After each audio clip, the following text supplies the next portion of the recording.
Welcome to the Veterinary Financial Podcast, where we discuss financial freedom and professional success. I'm Meredith Jones, a veterinarian and financial planner for vets. And I'm David Azis. I'm also a financial planner for vets. Today, we are going to talk about perfectionist traps that are costing you money. And so if we think about it, what are the types of folks who apply to vet school and get into vet school? As veterinarians, often we are perfectionists. There are a lot of type A folks in the profession. Sometimes that can impact how we make decisions about money. There's a lot of decision fatigue when it comes to veterinarians in the vet world. And what I mean by decision fatigue is, as a veterinarian, all day long, you are making thousands of tiny decisions and a bunch of really big decisions too. Whether it be how to allocate your time throughout the day, whether it be what to say to a specific client in a specific circumstance, whether it be the actual medicine decisions that you have to do. And so you've got tons of medical decisions, tons of communication decisions, even down to I figured out the medicine, how do I word this to the client? Because there's a billion different types of clients, right? And some of which might be totally trusting of you to do something, and the other, you got to convince them for what's best for the pet. You've got tons of medical decisions, tons of communication decisions, tons of decisions how to allocate your time to different priorities throughout the day. And there was a study I heard of one time, don't quote me on this, that you end up feeling so tired when you have to make a decision compared to if you go run for 20 seconds. It's a different type of tired. That times the thousands of incremental, tiny to big decisions that you're having to make all day as a veterinarian, it's taxing. And so when you get home, because of your profession that involves you making all these different decisions, much more than I would argue the average profession, it's hard to make headway with a lot of your finances just because even if you've narrowed it down between 1 to 3 different things that you got to do, you're just like, I don't know. I'm just going to go lay on the couch. I can't decide. Even though I know I should, I can't.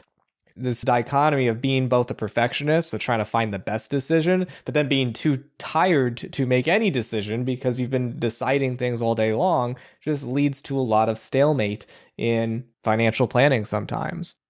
So we're going to talk about that today and hopefully help you guys make a decision on something. I don't know. So with that said, Meredith, what are some examples that we see a lot regarding decision fatigue, but also trying to be a perfectionist, so therefore not deciding on something? Give us some examples of how you see this play out in a negative way. There are a lot, and so we'll go through them. Another thing I wanted to add, David, to what you just said is I've been there, right? So after an emergency shift, and I worked emergency for a long time, and this could even be the day after. If I worked an overnight, this is the day the shift ends and it's dinner time. And I worked overnight the night before. I slept a little bit during the day to recover. My husband's Eric, so he's asking, okay, what do we want to do for dinner tonight? And it's just I can't make any more decisions today. Oh, yeah. The dinner thing is huge. We try to meal prep or plan as much as possible in advance. Mm-hmm.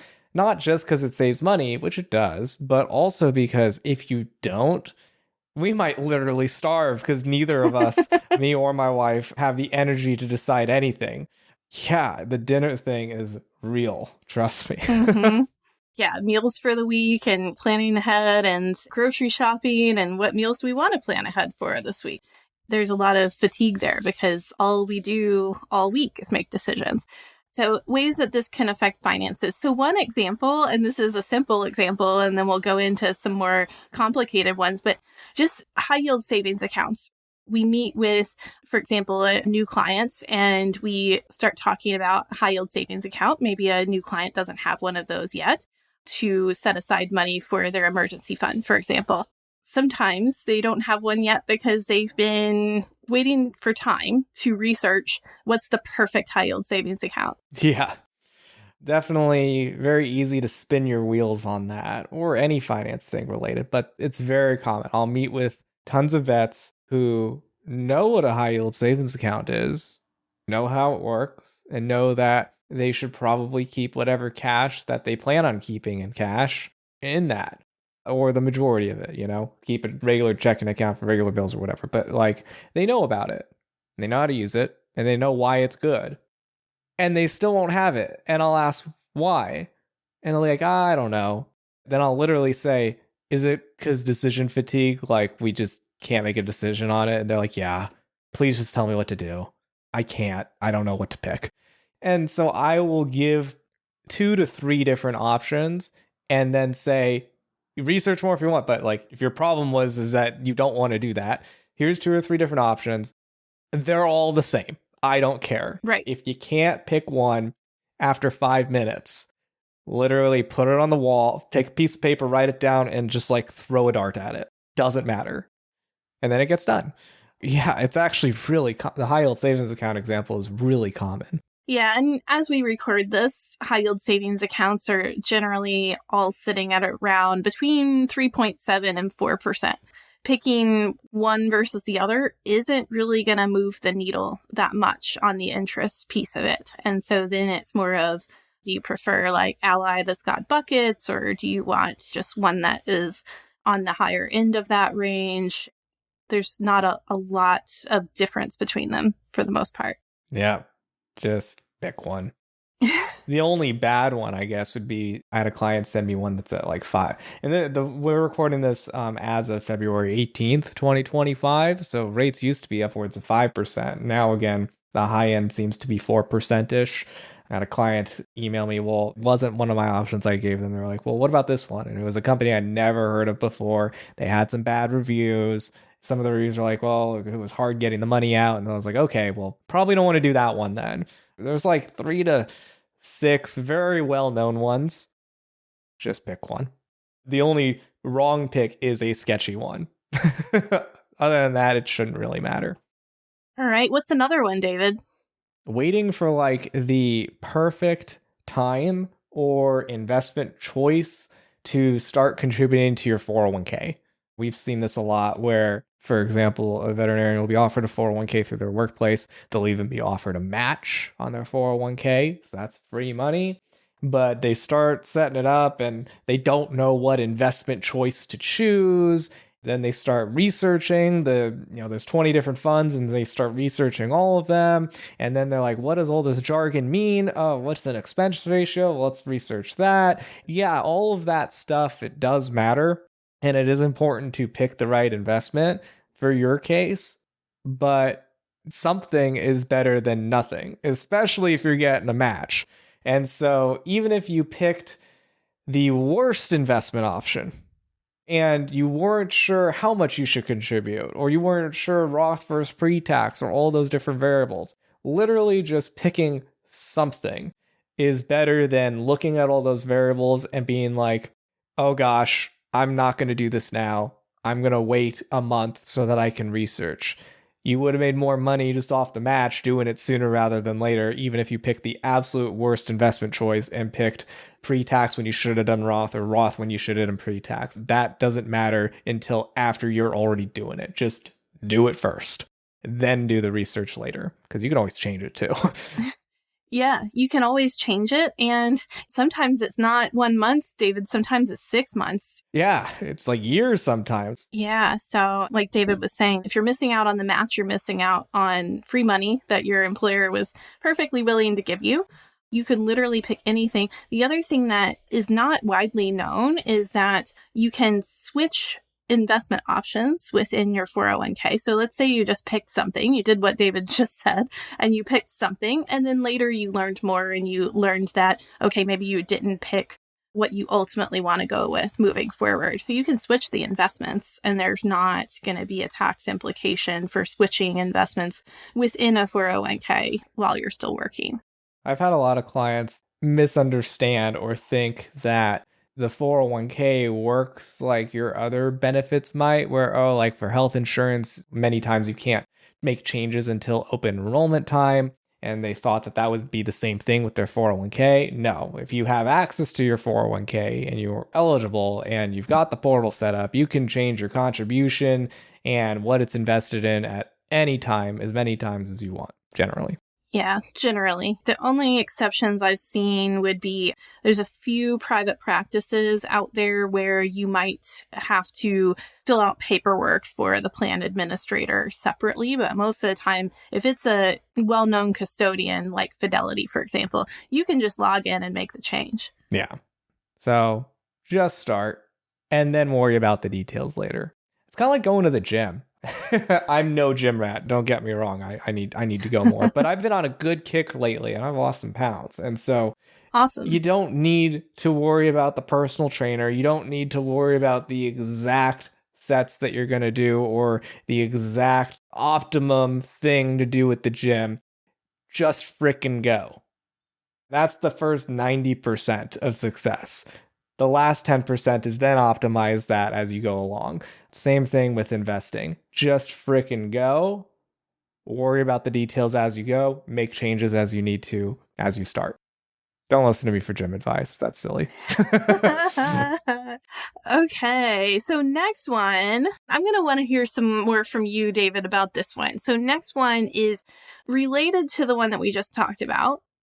Waiting for the exact right information before doing any investing at all. So we just talked about with the retirement account, but what also comes up really commonly for especially our clients and for veterinarians who are going for forgiveness with their student loans is the tax bomb and opening a brokerage account for the tax bomb and investing in that non-retirement investment account. I run the Debt Free Vets Facebook group. I've seen folks who are 5-10 years or more into repayment, and they're like, I know I've got this tax bomb thing that I have to save for, but I don't know enough about investing, so I haven't started saving. What would you say to those folks? Yeah, and this goes for the tax bomb, but what if I'm waiting to invest because X? Mm-hmm. I would say to those folks, give up. But here's what I mean by give up. The best time to start investing was the day you were born. Actually, the best time to invest was before you were born. Time in the market beats timing in the market. I wish, I was born 50 years sooner so that I could have started investing sooner because I know how much that would have been worth, right? If I just was born at a different time. Waiting for a specific time never makes sense because the best time is as early as possible, and that's how you will make the most money. So just start, learn as you go. If you want to wait to start the tax bomb because you've got a ton of credit card debt, That's different. If you're waiting to invest because those dollars that could have been invested are being used in a better efficient manner, like, okay, cool. But if you've got the means to invest and you want to invest and you know you should be doing it, but you're coming at it with the perfectionist type A attitude that vets have, tied with the decision fatigue that will come with you trying to apply that type A attitude towards investing, what will just end up happening is you end up waiting for really no reason at all. You just got to start. I mean, this is, of course, also where a financial planner can come in and help you figure out, okay, what's your risk tolerance? How do you want to invest? And help walk you through some of those details as well. Yeah, I think the value of a financial planner is, or at least one of the biggest values, is it can take away a lot of the decision fatigue. Mm-hmm. It's not to tell you what you already know, or like, yeah, you can do your own research, but you always might be second guessing yourself. It's just, hey, I've done some research. I get it, but tell me what I don't know. Do X, Y, and Z so that I can go to sleep, not spending any mental energy on all of these decisions that might matter or might not matter. Mm-hmm. So I think that's a lot of where the value of a partner, a financial planner who can be a partner in triaging your finances so that you don't get decision fatigue, that you don't overanalyze, that you don't spend your time staying up researching investment strategies until 2 a.m. and then still wondering if you picked the best option. Right. You should be doom scrolling on your phone. And I'm just kidding. Right? Or getting some well-needed rest. Oh, yeah, that too. Yeah, there you go. There you go. Next one is, and this is more in the clinic, in your workplace, not delegating because you're so smart you can do anything. So, I mean, generally, Vets are so smart, they could do whatever they want. But just because you got the aptitude to be able to do anything doesn't mean that you should do everything. It's a big thing. One example I see a lot with people is the vetnician. Some vets have really good tech skills. The vetnician. Yeah, some vets used to be techs. We love our techs. Yeah. But is that the highest and best use of your time as a veterinarian to do the tech work? No, there's a reason that there's a tech there so that you can spend your time doing something else. If you don't delegate because you're a perfectionist, you end up with lower pay. If you're on production. If you're on production. And even if you're not on production, as we talked about in a recent episode. So go watch that to find out why. Yeah. Another example, is the practice owner who tries to do everything because they're a perfectionist. So they want to do the bookkeeping themselves. They want to do the accounting themselves, the payroll, the tech work. There's maybe enough work to go around where they're being a vet themselves for 60 hours of the week, where maybe they should just hire another vet and do 30 hours of their own practice and then work the extra 10 hours on the business, growing that, right? So whether you're an associate or a business owner or whatever, the type A personality of needing to be a perfectionist does get in the way of making more money, not just in investing, but just in the profession itself. Yeah. I wouldn't call myself a perfectionist, but I myself have had a tough time in the past delegating, and I could have made more money if I just didn't do everything myself. It's a tough skill. Yeah, and you may have heard of the $20 an hour versus $200 an hour versus $2,000 an hour tasks. And so if you're a practice owner, you should be doing more of those $2,000 an hour tasks. Brainstorming, okay, how can we make the practice more efficient? How can we make sure that we're hiring and retaining the best people? Those sorts of tasks that are actually worth a lot versus the $20 an hour tasks. Being able to prioritize what really matters and not worrying about every detail of every task is hard for a lot of vets. It's hard for me, but it really will pay dividends if you can master that skill. I guess the big takeaway from this whole episode is don't wait. Do the next thing that you know should be done to get you to where you want to go. Don't get analysis paralysis. Just start. One thing that can help you to start to avoid the analysis paralysis, to avoid the decision fatigue, is we'd love to help you. What if you could get fiduciary veterinarian specific financial planning that's student loan aware that could change your life? Go to slpwealth.com/vet for a free 15-minute intro call to see if we could be a good fit for you. That's again, slpwealth.com/vet. If you do that, you get to talk to us. And whether you use us or not, I would love to talk to you and help you out. Thanks everyone for listening. Until next time, take care and continue your path to financial success. This podcast is for informational and educational purposes only and should not be considered individualized financial advice. If a specific investment is mentioned, it should not be considered a recommendation or endorsement to buy or sell the investment. All investments involve risk. Past performance does not guarantee future results. You are encouraged to seek the advice of a financial professional before implementing any investment strategies discussed. Yay, compliance.